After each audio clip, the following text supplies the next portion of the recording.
Bismillah ar-Rahman ar-Rahim. How are you, dear students? I hope that you would be fine and best of your health. Today we are going to learn about cataphoric reference and anaphoric reference. In this video lecture, we would clear out our concept about these terms. Let's get started. First we see what is cataphoric reference. Cataphoric reference is a reference that refers forward, यानी एक ऐसा हवाला है जो कि आगे की तरफ इशारा करता है। अब हम इसकी डेफिनेशन देखते हैं। Metaphoric reference means that a word in a text refers to another letter in the text and you need to look forward to understand. Metaphoric reference जो है एक ऐसा लफ्ज़ है जो कि किसी भी तहरीर में आगे वाले अल्फाज की तरफ इशारा करता है और इसका मतलब मफ़हूम समझने के लिए हमें टेक्स्ट में आगे पढ़ना पड़ता है। अब हम कैटाफोरिक रेफरेंस को एग्जाम्पल से क्लियर कर लेते हैं। फॉर एग्जाम्पल हमारे पास when he arrived John noticed that the door was open. इसमें जो व्हेन ही है, जो ही हमारे पास जो प्रोनाउन है, ये किसको इशारा कर रहा है? जोहन को, कि जब वो पहुंचा तो जोहन ने नोटिस किया कि दरवाज़ा खुला हुआ था।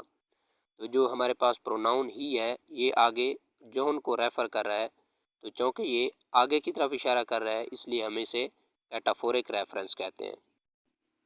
इसी तरह हमारे पास एक और एग्जांपल है, द रसूल एंड हिज कंपेनियन हज़रत Abu Bakr Siddiq migrated from Mecca to Medina in the year 622 AD।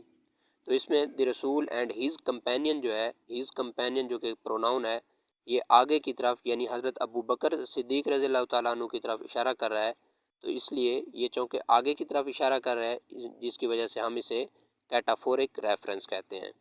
तो ऐसा रेफरेंस जो आगे की तरफ इशारा करे यानी इसका मीनिंग मतलब समझने के लिए हमें आगे वाले वर्ड्स को पढ़ना पड़े, उसे हम कहते हैं cataphoric reference.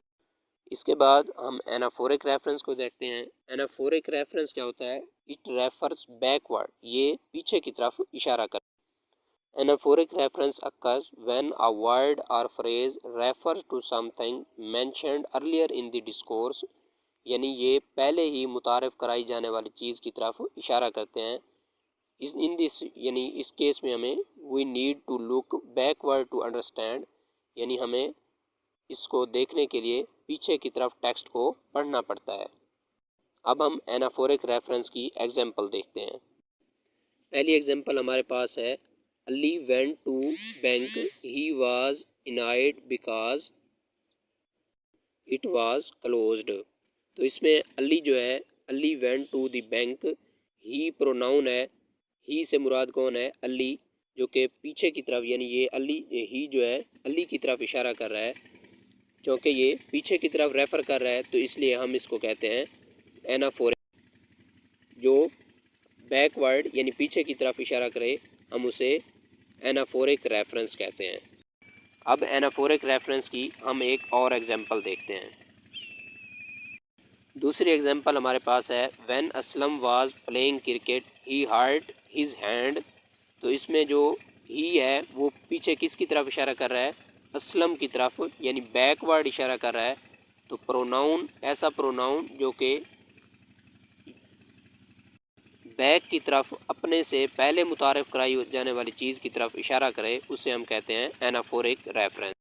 Anaphoric metaphoric reference का कंसेप्ट हम इस तरह से भी क्लियर रख सकते हैं कि जो एनाफोरिक रेफरेंस होता है उसमें सेंटेंस के शुरू में यानी पहले नेम आता है, फर्स्ट नेम आता है, नाउन यानी पहले आता है, और प्रोनाउन जो होता है वो दूसरे नंबर पर यानी बाद में आता है। इसी तरह कैटाफोरिक रेफरेंस में इसके उल्ट होता है, यानी उसमें प्रोनाउन जो होता है वो पहले आता है सेंटेंस में और जो नेम होता है वो बाद में आता है। तो ये थे हमारे पास कैटाफोरिक रेफरेंस और एनाफोरिक रेफरेंस। उम्मीद करते हैं कि आपको ये वीडियो लेक्चर पसंद आया हुआ होगा और आपको इन टर्म्स की जो कंसेप्ट है वो क्लियर हो गया होगा। मिलते हैं जल्द इंशाल्लाह एक नेक्स्ट वीडियो में, तब तक के लिए अल्लाह हाफिज़।